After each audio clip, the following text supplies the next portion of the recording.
Ew. Dito pala nagtatrabaho dati si Greta. Hindi parang...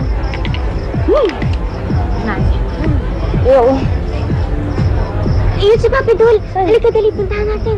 Sige na, at talihan mo nga tayo, Sugar. Ayun si Papi Dul, halika.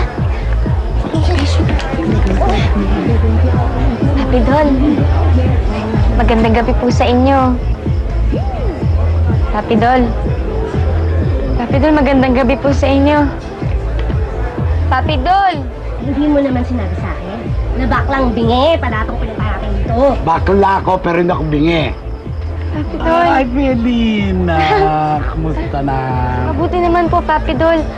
Nagbalik po pala ako para magtanong ulit sa inyo tungkol sa tatay ko.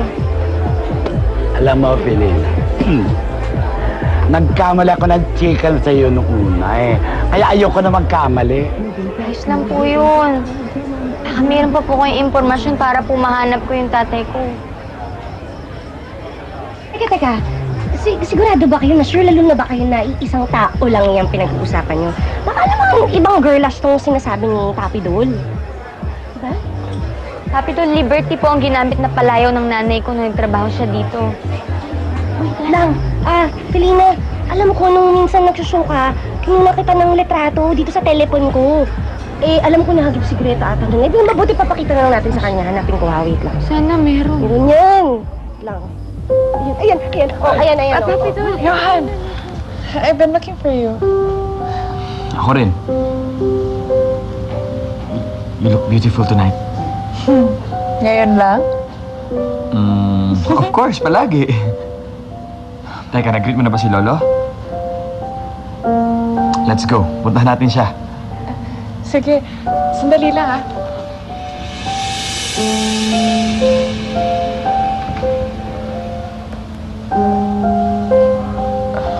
Chloe, may problema ba? Wala. Tara na.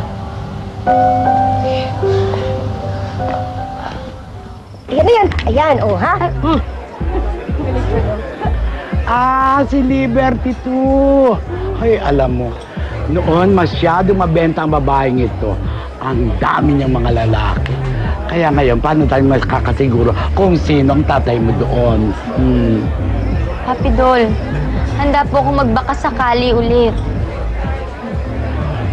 Alam mo, Felina, mabait akong bakla. Ayoko nang masaktan. Ayoko na naman manghula na naman. Tapos mali ang hula ko, no? Naku, Felina. Correct naman ata siya doon. Naku. Wish mo lang hanapin yung papa mo. Forget mo na siya. Ano ba? Tama na. Hindi ko pwedeng gawin yun, Nanay Sugar. Kahit ilang beses pa ako magkamali, ayos lang yun. Basta mahanap ko ang tatay ko. Papi Dul. Siya. Mag-iisip ako mabuti. Pero pwede, huwag muna ngayon, ha? Busy ang lola mo, ha? Ito, ang daming utang, oh. Sana po kayo. Mauna na po kami. Sige, oo, next time. Ako dito, ikaw. Alam mo, Tol, noon lagi ako nakakatikim ng gato, lalo na nung dinadala ko ng mga parokyano doon sa mga mamahalin na restaurant.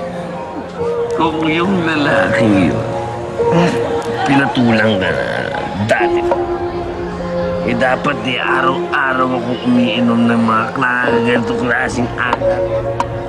Sana hindi ako inagawan ng babaeng yun. Oh, are you okay? Medyo nahihilo lang ako, Hugo. Gusto mo patid kita sa driver?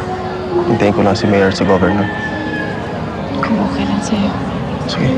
Nako, ano ba naman yan, Celestina? Hanggang ngayon, umi-eksena ka pa rin?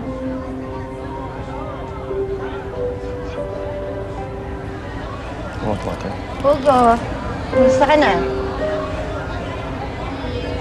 Para ka naman nakakita ng multo.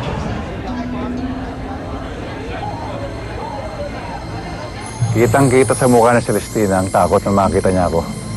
So enjoy na enjoy ka naman. Hanggang kailan mo talaga plano gawin yan? Hanggat hindi pa tuloy na nahuhulog, Celestina. Hanggat hindi pa niya nararanasan ang pait na naramdaman ko noon nung iwan niya ako.